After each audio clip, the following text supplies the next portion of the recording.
Olá, pessoal, tudo bem com vocês? Bom, hoje vamos apresentar um trabalho da disciplina de Biofísica do sexto período de Ciência Biológica do Instituto Federal Goiano, Campus Urutaí.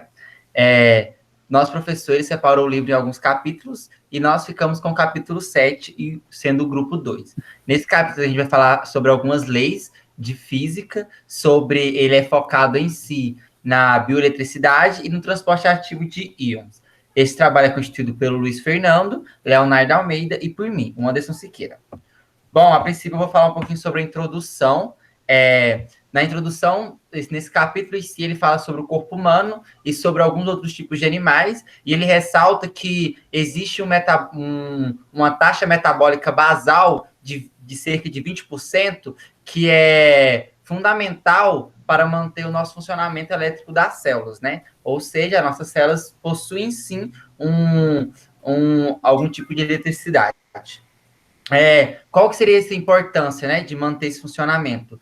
Através dos fluxos de íons nas células, nas divisões de concentrações dos íons nos corpos e íons e elétrons em nossos corpos. Então, ele vai estar ajudando esse metabolismo basal, vai estar ajudando totalmente nos íons e nos elétrons em nossos corpos. Outra coisa que é falado neste capítulo é sobre os líquidos, né? Quanto o líquido intracelular e o líquido extracelular. Ambos possuem um diferencial, que é o potencial de membrana. Qual a importância desse potencial de membrana, né, pessoal? A importância em si é o funcionamento das células. Então, através desse potencial de membrana, a gente consegue ter o funcionamento das células corretamente. Continuando a introdução, ele fala um pouquinho também, esse capítulo, sobre eletricidade, sobre cargas elétricas negativas e positivas, né? E aí ele discute um pouquinho que vai existir dois tipos de cargas. Vai existir as atrativas e as repulsivas. As atrativas vai ser quando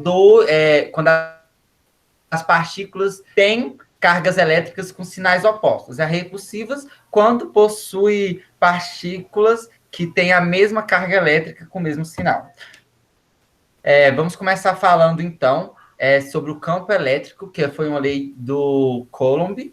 Em si, essa lei foi muito importante, até hoje é importante para nós e para a física em si, porque ele vai estabelecer em si o que é uma força eletrotástica, né, entre duas cargas elétricas. Então, a partir deste conhecimento que o Coulomb trouxe para nós, ambas cargas. Aqui do lado vocês conseguem ver uma balança. Essa balança é conhecida como balança de torção. Ela foi utilizada pelo cientista Coulomb para determinar a lei de interação entre cargas elétricas. Aqui do lado vocês podem ver os dois tipos de cargas que é muito falado nesse capítulo. Que o Coulomb em si, ele fala que quando possui duas cargas iguais, elas vão se repulsar. Aqui a gente pode ver o exemplo de positivo e positivo, e aqui de positivo e positivo. Ambos se repulsaram. E aqui vocês podem ver os diferentes, né? O negativo e o positivo. Ambos se atraíram. Então, ele deixa isso bem claro, de repulsão e atração. Quando duas moléculas possuem o mesmo sinal, negativo, negativo, positivo e positivo, elas vão sofrer repulsão. E quando possuem um negativo e um positivo, elas vão se atrair.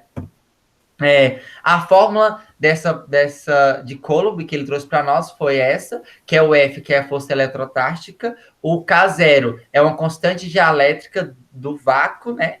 E o Q maiúsculo é a carga elétrica, o Q minúsculo é a carga elétrica de prova, e o D é a distância entre as duas cargas. Outra coisa importante falada nesse capítulo é o potencial elétrico e energia potencial, que são coisas totalmente diferentes. O potencial elétrico ele é medido em joules, e já o potencial elétrico, ele é medido em volts, e a energia potencial, ela é medida em joules. Outra diferença entre eles é que o potencial elétrico é uma propriedade de cada carga, ou seja, cada carga possui, né, ela, enquanto a energia potencial elétrica é produzida a partir de interação entre pares de cargas existentes ou não existentes. Aqui embaixo a gente consegue ver a fórmula da energia potencial, que é U igual a Q vezes V, e potencial elétrico, que é UR igual a K Q minúsculo, Q maiúsculo, dividido por E.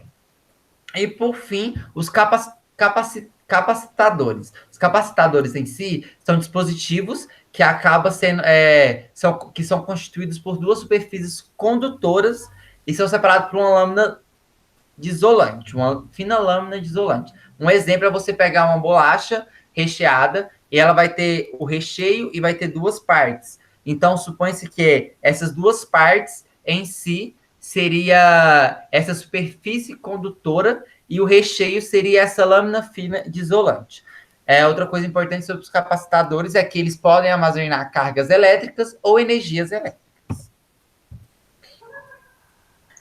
Boa noite, pessoal. Dando continuidade, eu sou o Leonardo. Agora falaremos sobre o potencial de uma membrana celular.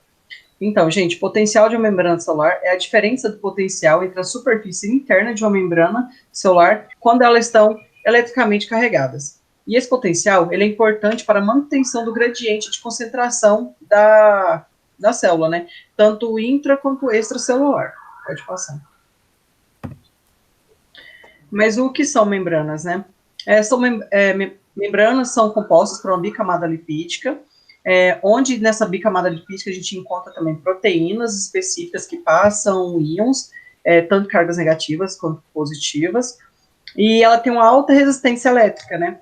E ela também possui um mecanismo de seletividade, então ela faz a seleção dos íons que ela necessita, tanto intra quanto extra. Se tiver muito dentro, ela põe para fora, se tiver muito fora, ela põe para dentro. E os meios extracelular dela tem a característica salina.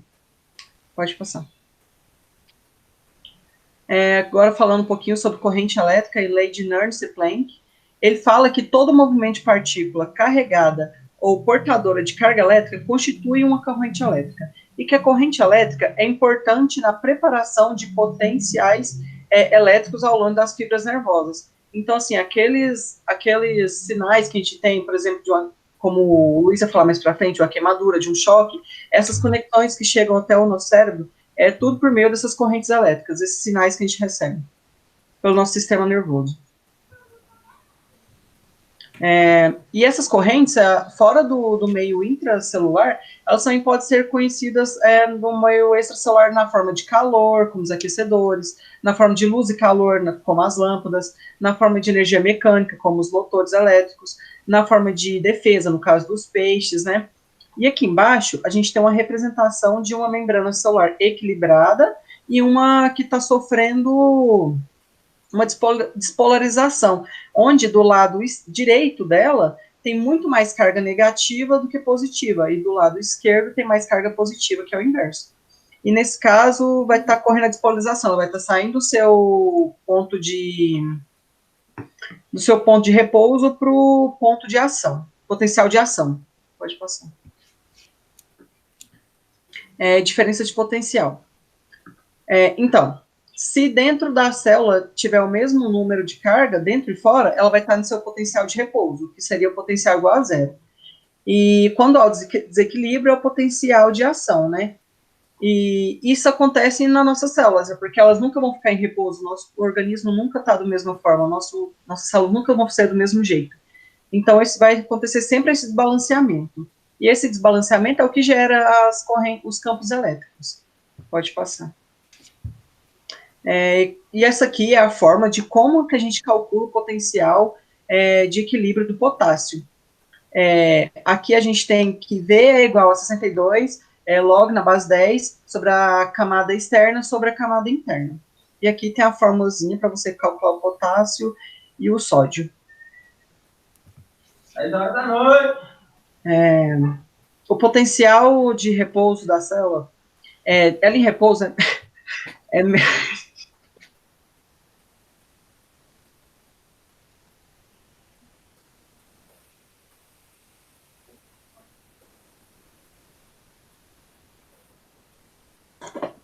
desculpa, gente, tive uma intromissão aqui. Voltando à apresentação.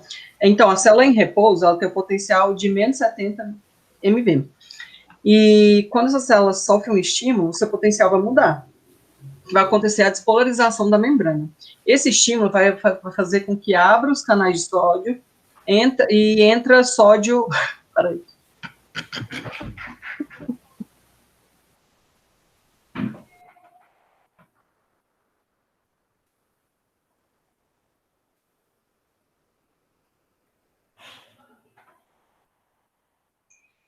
Vai.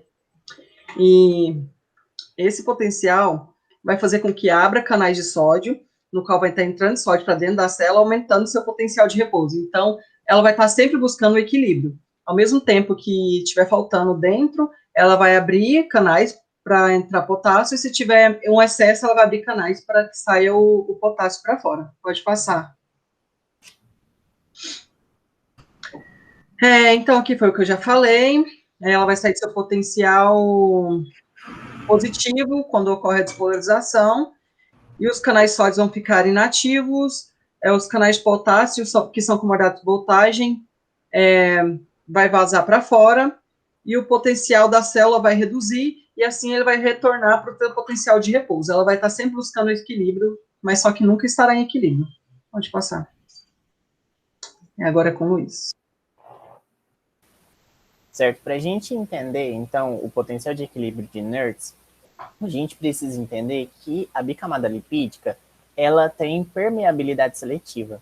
Então, ela é permeável a pequenos íons inorgânicos e monovalentes, pouco permeáveis a íons multivalentes e impermeáveis a íons orgânicos complexos e proteínas.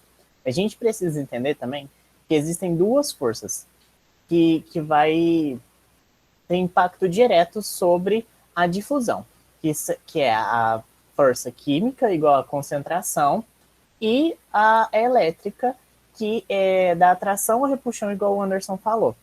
E para a gente entender também, o termo difusão, a definição dele consiste na passagem das moléculas, que é o transporte. Então, toda vez que falar difusão, quer dizer que houve o transporte de molécula. Pode passar, por favor.